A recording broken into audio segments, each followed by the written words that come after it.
एक लड़की के एक औरत के दर्द कोई पति ना समझेला। नया नया गौना करा के नया नया शादी करा के पत्नी के घर में छोड़ करके पति परदेश चल जाता है तो पत्नी बड़ा वियोग में बारी और पति से कहा तरीका बना करा के सैया चल गईला बहारावा कि आई बना त चल जाइब हम हो नहीं हरावा। देखा देखा जितना मैं तुमसे प्यार करती हूँ ना करता हूँ ना उतना ज्यादा तुम गुस्सा भी है क्योंकि तुम नया नया शादी करके नया नया गौना करके मुझे घर पे छोड़ करके चले गए हो। तुम समझते हो कि मैं कमाऊंगा तो नहीं, मैं कमाऊंगा नहीं तो तुम खाओगी कहाँ से। लेकिन एक औरत के लिए सिर्फ खाना ही सब कुछ नहीं है। सही बात है। जरा बातों को गौर कीजिए, बातों को ध्यान दीजिए। सही बात है। टाइम निकालिए, ज्यादा नहीं हो तो बीवी को भी लेकर के जाइए जहाँ जा रहे हैं। बड़ा वियोग में है औरत, कहती है क्या जाने के जगह तो पैसा थोड़ा तो कमायो कि बना करा के सैया चल गईला बहारावा कि आई बना त चल जाइब हम हो नहीं हरावा त तोहर आइल नहीं ठिठाए रोटी भात के त तोहर आइल नहीं ठिठाए रोटी भात के बुझत नहीं का हमरा बात के त तोहर आइल नहीं ठिठाए रोटी भात के बुझत नहीं का हमरा बात के त तोहर आइल नहीं ठिठाए रोटी भात के गावना करा के सैया चल गईला बहारावा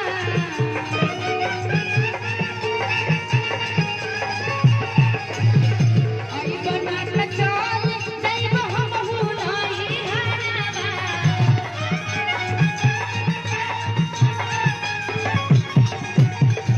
त तोहर आइल नहीं ठिठाए रोटी भात के नहीं का हमरा बात के त तोहर आइल नहीं ठिठाए रोटी भात के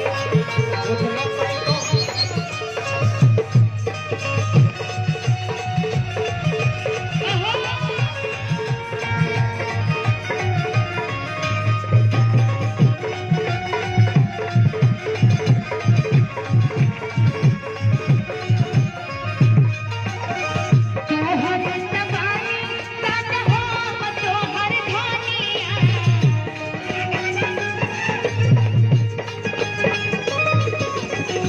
अभियो से आई तक मान ला कहानिया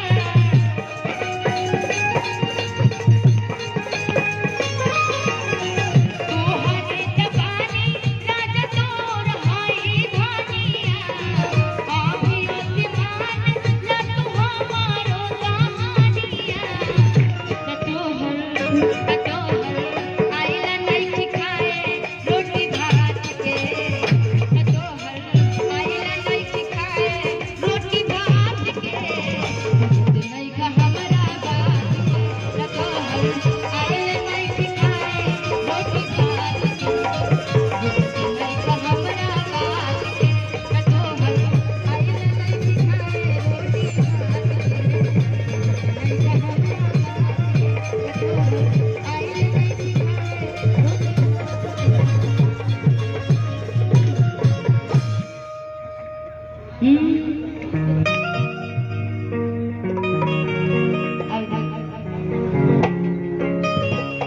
अभी एक कोई भैया थे, नाम नहीं पता, उनकी फरमाइश थी कि ईशा जी आपका एक गाना था जो कि टिकटॉक पे और सब पे बहुत वायरल हुआ था, दोनों टाइम खाना बनाना बलब हमर गोरवा दबाना।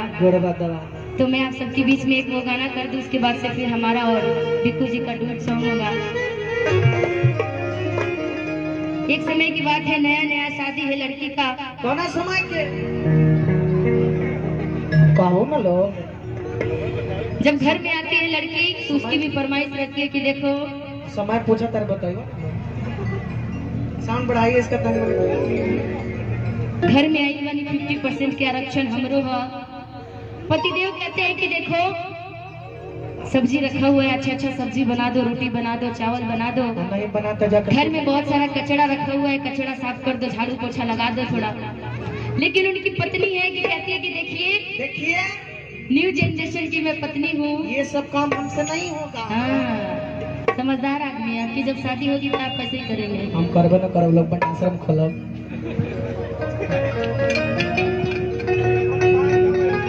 विपिन जी की तरफ से 1001 रुपए के नाम है, बहुत बहुत धन्यवाद विपिन जी। राधा कौन है विपिन जी में से? राधा कल्याण से लिया। नमस्ते जी आपको। देखिए क्यों आपकी शादी हो गई है? नहीं हुई है? करे के फिर में हो का?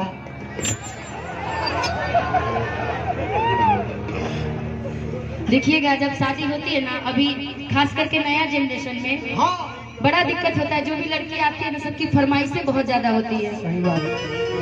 तो वो अपने पति से कहती है कि देखिए पतिदेव, मैं नया जनरेशन की लड़कियों में खाना वाना बनाने वाली नहीं हूँ, आप ही बना के खिला दीजिए। हाँ आप ही बना के खिला दीजिए। और बड़ी अच्छी फरमाइश अपने पति से कहती है क्या?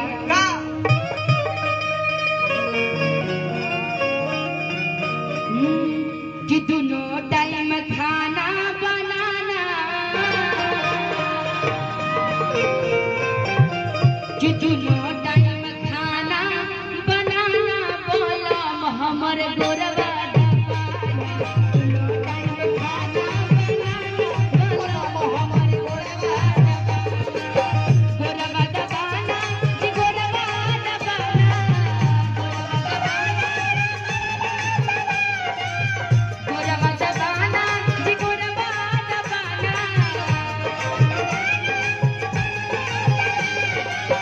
इतना कहती है कि खाना बनाना गोरवा दबाना, तो भी उनकी फरमाइश पूरी नहीं होती है।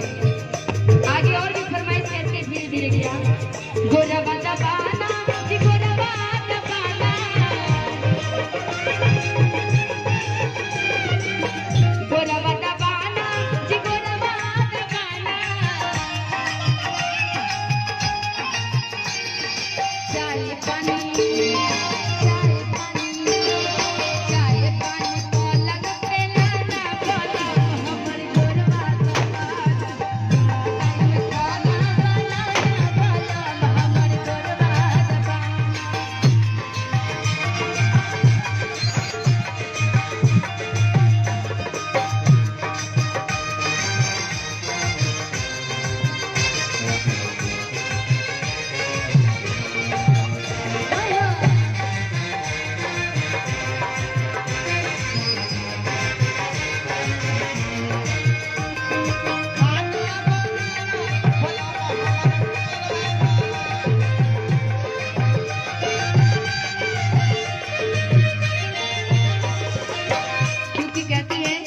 जितने दुलारे आप अपने घर में अपने बाप मतारी के लिए है ना, उतना ही दुलारे हम भी हैं अपने घर के लिए। सही बात।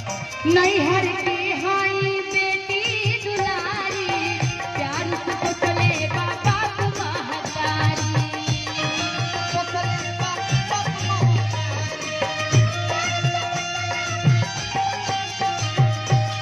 नहीं हर की हाई बेटी दुलारी, प्यार से तो चले बाबा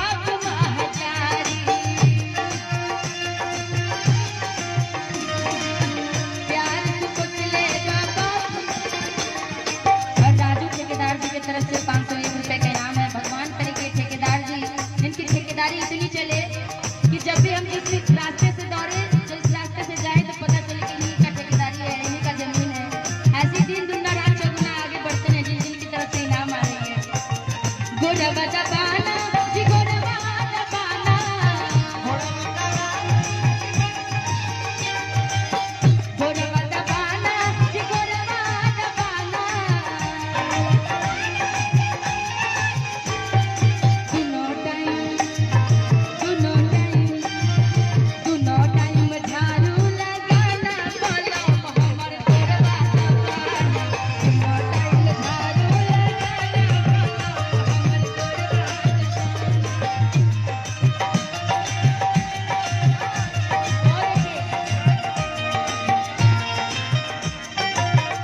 हेलो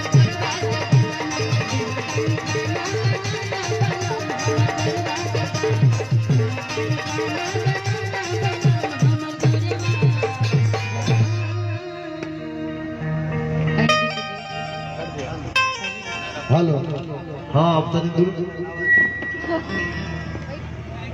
बाप रे बाप इतना बढ़िया गाना गईले हैं कि दोनों टाइम खाना बनाना अब बोला हम का करना गोरवा गोलवा ना इतना झाड़ू पोछा सब लगाना, चाय भी बना करके बेड पे हिलाना। बाप ये तो ठीक बा। पुष्कर भैया अब हमारे भाई बहन देखा कर जाता है। हाँ आरक्षण खत्म हो गई। सही बात। अरे भैया रउरा रहे सरकार में ना यार आरक्षण तो स्टार्ट हुआ है, खत्म कैसे हो जाएगा? 24 में 4 साल राज करेगी ना। अरे भैया अभी हम तो के 4 साल राज कर यही लोग अच्छा रहता तो 24 देखा इतना कोरोना हो कोरोना नहीं सकते हम कहो वाली कि 2 पैक मारने भी कोरोना का सकते ही नहीं ना 2 पैक मार के को बाबा बगल में सुतल खिन बिक्कू जी अब बैठे कैसे हैं?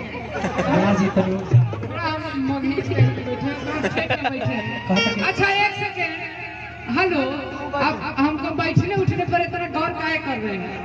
कैसे कि लोग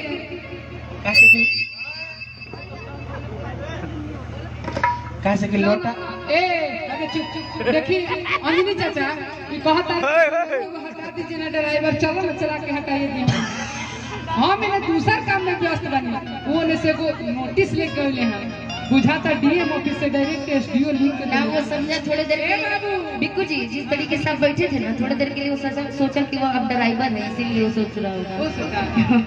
देखिए नहीं ना ना तो इनका बोले दवाई बोलिए तब तो हम बोले भाई बाप कमा मत करा बड़ा बाप। और राकेश भैया हम कहता नहीं रोज हम साथे प्रोग्राम करता नहीं और चाचा बढ़ले बड़ा आयने से भी चाचा बड़े आयने से पापो हमारे आइले बड़े। हाँ जी कहने के सेट करा लिखल जाओ कहे ना स्वयंवर वाला जयमाला वाला लगले बा तो कहे ना तुम के हो जाओ। हाँ जी सेट कराओ लेकिन हम कहा चाहता नहीं निशा जी चापा पड़ जाए भी को ध्यान दे लो। हम एगो बात कहा चाहता नहीं हाँ भाई वालों को हम समझी निशा उपाध्याय शिव कुमार भिक्खू तब एगो बात कहा चाहता नहीं छोटू भैया कि पाछे पड़ल बाड़ू तू तो भूमिहार के अरे तरस जाइबू पाड़े जी के प्यार के। लेकिन हम निशा जी रउरा के हम जब देखिला आई न बैठी न बड़ा अच्छा मंच बा जाइए थोड़ी के पेन हसाल बार न तो अरे लोना बाला चार हो जाई समय समय की बात है। तन्नी साजी चढ़ल बाटे अरे तोहरो मरिया अब बजरिया में ए पैसा माइक देला कि इनकर बैटरी खत्म हो गई बाप ना रहो व्यवस्था भैया धीरे तगड़ी खातरी का तू ना ई पर बोली ना हमारा हाथ में नहीं तक काला बोले ए मेरे खत्म नहीं मतलब तू फीमेल के तरफ रहता रहा यार ना लीन कुछ बोले का धीरे तगड़ी बैटरी खातरी का ए खत्म हो जाता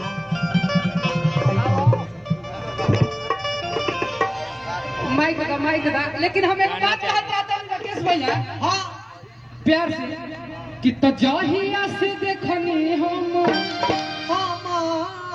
अरे निशा के सुरतिया तहिया विपिन भैया तो हमारा बुझात नइखे अरे दिन ह की रतिया अरे ए सखी तही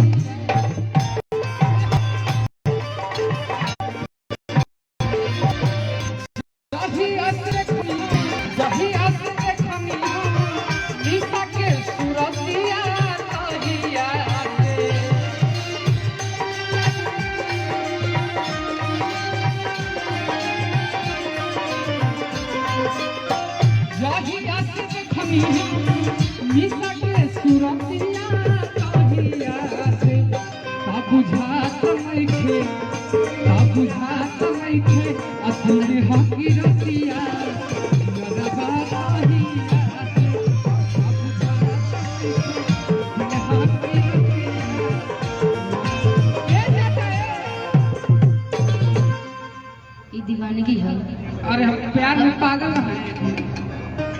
अब समझ में आ गई लो।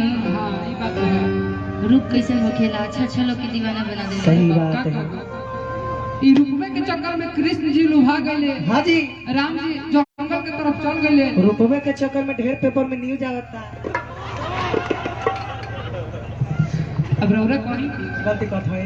ना ना बिल्कुल सही कहते हैं। लड़की ऐसी होती ही चीज है कि अच्छे अच्छे लोगों की मतलब नियत है। हाँ ये तो सही। क्योंकि वो कहावत है ना कि चांदनी चांद के कच्चे कच्चे, चांदनी चांद के कच्चे कच्चे। अरे एक आप ही नहीं बिक्कू जी, अरे हम लड़कियों पे तो पागल हो गए, कितने अच्छे थे तो आप भी अच्छे थे। तो लेकिन- ओकरा कोई काम ना होई, पागल होए के कामे होई तो होई। सब कोई के ये काम में हुआ। लेकिन अच्छी बात बार हुआ जब से हमरा के देखले बनी रुआ, नींद चैन भूख प्यास हाँ कुछ जी, नहीं खिला। खा पी के शरीर बनावा पहले। हाँ सही बात है, दुबले पतले होते जा रहे हैं आप। सही कर रहे हैं। ध्यान दीजिए चाचा जी, थोड़ा ध्यान दीजिएगा। देखिए हमार अंदर में का एनर्जी बा, ये तो हमरे पता बा। छोड़ा लोग। बाहर से ए 1 हॉर्स पावर दिखे में लगा था। अब नहीं, अभी का समय जो दिखता है वही बिकता है। सही बात है। अभी पिता का समय जो दिखता है वही बिकता है। पिता का शरीर नहीं अंदर बनाया। कौन देखने जा रहा देखा तो जो दिखता है वो बिकता है। तो गोदाम के काम का होई? गोदाम का भी तो जरूरत बा। पिता खाता शरीर नहीं बनाए। पिता खाता शरीर नहीं बनाए, खाता पिता शरीर बनाए। है? बिल्कुल सही पकड़े हो। डी हाँ डी डी डी कि हमरे खातिर तोहरा के आ दुनिया में भेजबले। देखो जी, आप दीवाने हैं ना, बिल्कुल। तो चलिए मैं भी इधर से थोड़ा सा आपको उठा कि हमरे खातिर तोहरा के आई दुनिया में भेजबले। अब भगवान बड़ी फुर्सत से इन सब हमारे परिसर नहीं लिखा था भाई, उनको बुलाइए। आपके साथ साथ इन लोगों को भी तो बनाएगा। ना ये लोग बनाएंगे, हम का डाउनलोड हो गए। हम लोग आप जल्दी डाउनलोड हो गए तो जियो का नेट है इसीलिए। एकरे पर कहा जाता नहीं। हाँ अच्छा वो लोग के सब के कहता रहो, हमनी का गूगल से डाउनलोड करें। इनका पर कहा जाता नहीं। राकेश भैया, पुष्कर भैया, छोटू भैया, अरे कितना का है वो हमा बनावले तू बाड़ी वैसा। तो पापा खोज दे ले बारे मरद पैसा। अरे कितना का है वो हमा बनावले तू बाड़ी वैसा। अब पीछे के हमार भाई बा, सब जरा जोर से हल्ला करिए। हवा वाला हल्ला ना करिए, लफुआ वाला, ये लफुआ वाला। कैसे?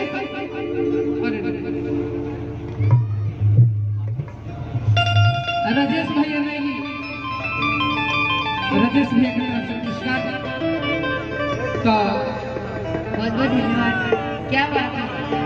चंदन भैया, लेकिन चंदन यादव भैया आपका सिकरी बहुत अच्छा ए लगा। हम वही बात चाहते हैं, लेकिन देवे नहीं थे भैया अभी ना।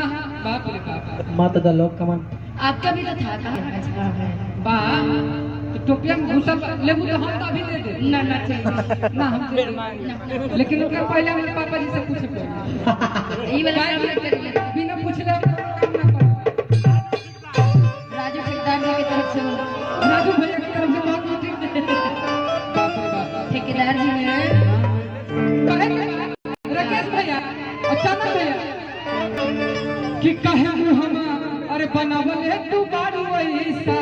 हम खोजनी नसानई त मिलल पैसा।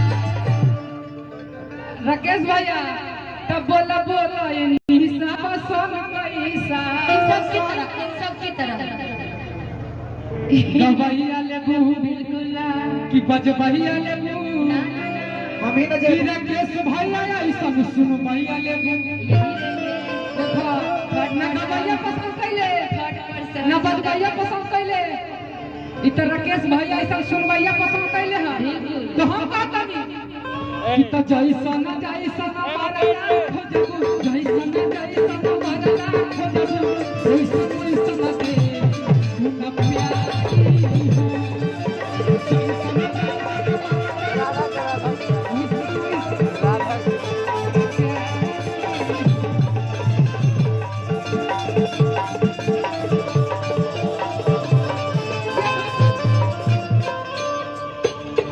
गायक मर्दा खोजाबू तबीबू बाबू के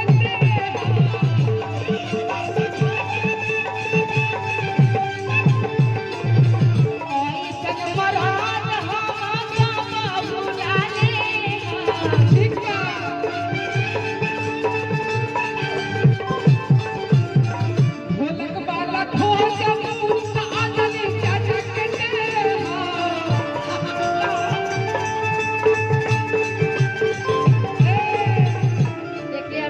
ना गवैया चाहिए ना बजवैया चाहिए, क्योंकि हम खुद गाने वाले हैं। हम देखते हैं रात दिन हम लोगों का पता ही नहीं चलता कब कहाँ होता है, रात भर बजता ही रहता है डीजे। और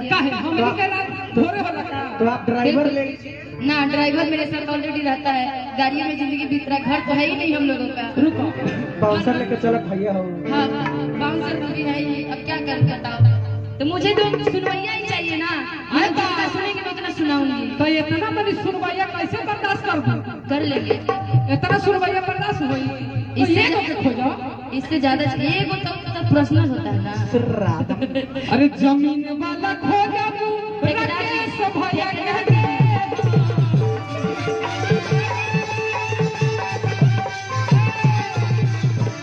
अरे तब चैन वाला खोजा तू तब चमन भैया कहते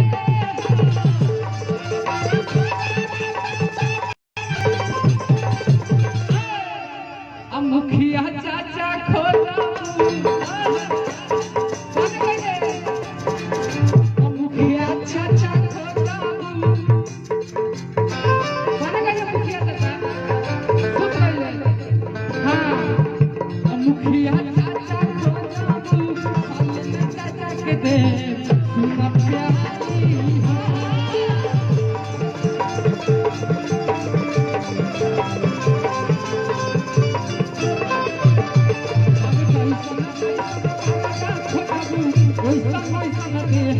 सुना प्यारी जैसन जैसन मरना वैसन वैसन तेरा जैसन जैसन मरना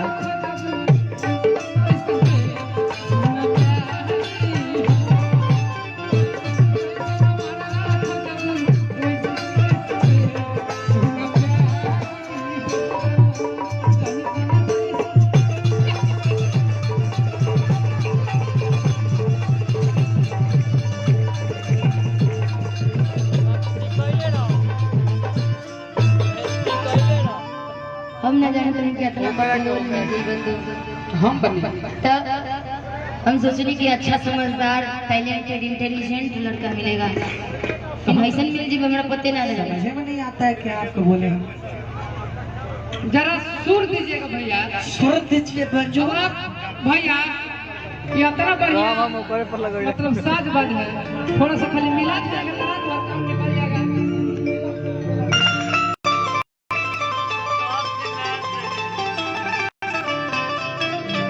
ऐसा ही हमारे घर में कहे के बता कि भेटा गइल रे, अच्छा गइल रे कि भेटा गइल रे बकलोल मरदाना, भेटा गइल रे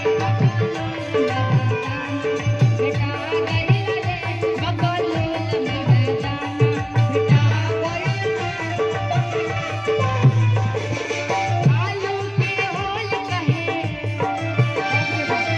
आलू के ओल कहे, आलू के ओल कहे मटर के चाना, आलू के ओल कहे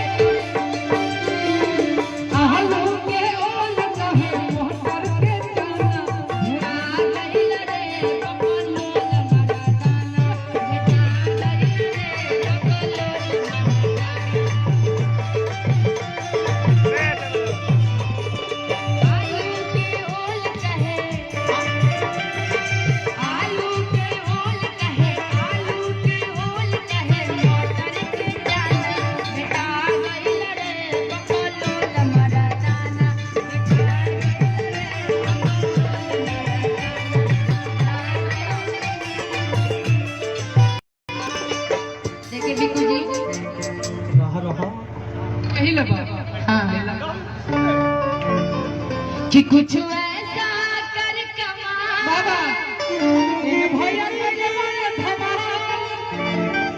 जी जी बिपिन जी राजू भैया मतलब ना बिपिन भैया तो हम जानते बानी, लेकिन रउरा की एक ही को नजर आइल है, एगो ने गवा तनी हम नजर नहीं है। जाना करे कि एजे की बड़े बकलोल हुए हम तो एजे के बानी का करे तो राजू भैया रउरा जाना।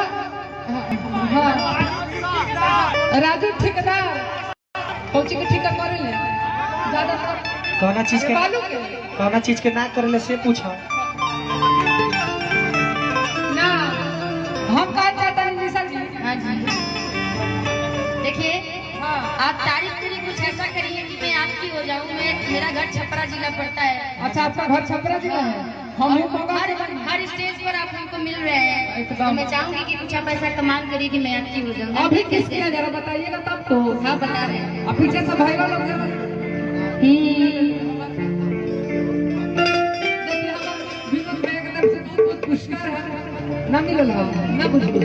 इनका लगल कि राजू भैया इनका लगल कि खाली राजू भैया हमरे दिए ना का जनित और हमारे भाई आए बड़े। कोई बात नहीं, कोई कोई हो जाता है धोखेबाज, इसमें क्या अच्छा करें? धोखा से हाँ धोखा से आपको दे दिए, धोखेबाज आदमी है ये। ना ठीक पड़े कि कुछ ऐसा कर कमाल बस कि तेरी हो जाऊं,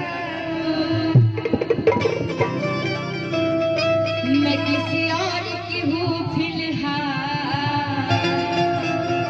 भैया यहाँ मत छोड़िएगा, आपसे भैया बिनती है आपसे देते हैं। बाप रे बाप। ना तो एकरा छोड़ दे।